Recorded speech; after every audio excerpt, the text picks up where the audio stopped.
He knocked me over. I landed on the dog bowl. This one's wife. Come on, Chuck. Endorse my tat. Hello, I'm H.G. Tudor.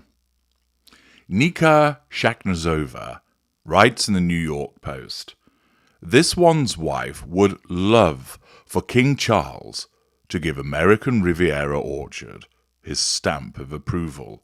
Yeah, right. This one's wife is looking for a royal stamp of approval for her new lifestyle brand, according to a report.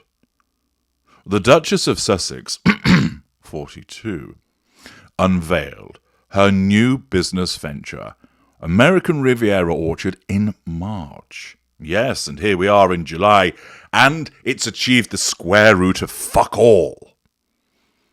Since then, she sent jam jars and dog biscuits to her celeb pals. She really is fucking talented, isn't she? Perhaps we should just take a moment to appreciate just how brilliant this numbskull is, No, fuck that shit, Sky High. And she's even teased a future rosé wine range. But in a desperate bid to spike sales... Look, New York Post, let's just stop for a moment. In order to spike sales, you have to have some. And I'm just going to look through my big bulk of purchasing to see what's going on with American Riviera Orchard. I've got it here. Listen as I close it. There we are. I've opened it again, and I'm just going to flick through to see what the sales are for American Riviera Orchard. March, fuck all.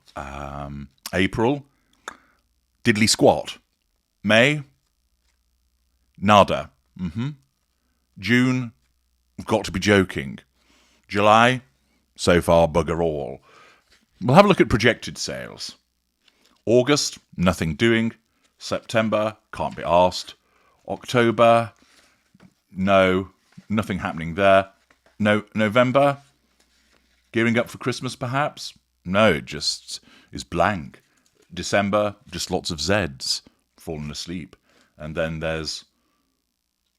it flatlines. There we are, you see. So, in the big bastarding buck of purchases that I have, the outcome for this one's wife is quite simply, there are no sales. So, New York Post, how the dickens can you spike sales if there aren't any? Come on now, do better. Anyway, back to the article.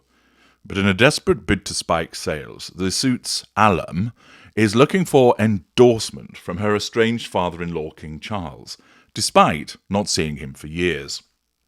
Let's stop there. Is she really? Well, as always, you can make your own minds up as to whether you believe the content of this article. Might a narcissist do this? Well, absolutely. It is a common feature of the narcissist to behave with that brass neck, to create a total shitstorm, gallop off into the sunset, and reappear at a later juncture, behaving as if nothing has happened, and having the audacity to come along and greet you as if everything is all right. The reason this happens is because the narcissist operates in the moment. What happened yesterday is irrelevant, unless the narcissism needs to make it relevant. What happens tomorrow is irrelevant, unless again, of course, the narcissism needs to make it relevant. But for the most part, yesterday and tomorrow don't feature. It's happening now. It's what's occurring now that matters. Thus, you've had a blazing row with the narcissist. The narcissist asserted control by storming out of the house. Control has been obtained. They go and get fuel from someone else, and then they come back and the reset button has been pressed. They waltz in. Hi, how are you doing? You're still there, sobbing after the blazing row. They act like nothing has happened, because in their world, nothing has. Because each instance, each moment, is a fresh scene, if you will. Accordingly, with this one's wife, she can dump all over the royal family. She can engage in elder abuse of Queen Elizabeth II, of the late Prince Philip. She can smear Prince William and the Princess of Wales. She can cast aspersions on other members of the royal family. She can denigrate Charles. She can sling mud at Queen Camilla. And then pop up and say, hey, Chuck, fancy endorsing my shitty jams? Hey, Chuck, how about giving me some kind of royal warrant for these dog biscuits? And she does so without an ounce of shame or embarrassment. A non-narcissist, they wouldn't necessarily have created the shitstorm in the first place, but if they had, they'd stay out of the way. Or they certainly wouldn't come back demanding a kind of favour. But this one's wife does, because in her world, she's allowed to do whatever she wants. And owing to the compartmentalisation of her narcissism, she could very well turn around and suggest to Chuck, I want your endorsement. Self-serving, self-absorbed, wanting his endorsement for the purposes of improving her brand. But in actual fact, I think there's a little more to this, that it's not so much about seeking an endorsement for a brand, but rather trying to establish a line of communication with a view to trying to get back into the royal family. And letting it be known that she would like his approval, like his endorsement, in an attempt to try and soft soap Charles and manipulate him into allowing her, and has no job, back into the royal family. And thus we keep getting these mentions of olive branches, of wanting the children to see them, of wanting to reconcile, of wanting to ensure that the rift is healed in an attempt to make it happen. And of course the royal family, knowing and recognising what they are dealing with, maintain a position of no contact. Nevertheless, the article continues to tell us that this one's wife is looking for support wherever she can get it, a source told OK magazine. Princess Eugenie and Princess Beatrice are at the top of her list, but she is shooting even higher and would love to get King Charles to give his stamp of approval. I think he might only be tempted, the only stamp that he would be tempted to give would be on her trachea. The insider claims that this one's wife hopes her husband, Prince Harry, will get in touch with the Windsor clan to lend a helping hand with her new business venture. She wants Harry to reach out to anyone in the family that he's still got access to, the source said. Well, again, it's not beyond the realms of comprehension that she would engage in such an entitled manner. She still believes that there is a lot more support for them inside the royal family than people let on, and thinks it would be foolish not to ask for help. Deluded, sense of entitlement. Despite all the drama, this one's wife does not see why they should not be able to drum up some support and backing, the insider added. It then bangs on about some of the promotional shite that has surrounded American Riviera orchards, retirement homes, and that this is all indicative, if accurate, of the sense of entitlement, compartmentalisation and sheer brass neck of the narcissist. As mentioned, I think it's part of a bigger picture of an attempt to inveigle her way back into the royal family because they're a busted flush within the United States. But let's have a quick glance below the line to see what people think towards this move. What a fine day, right? The king sells his own jams, jellies and honey.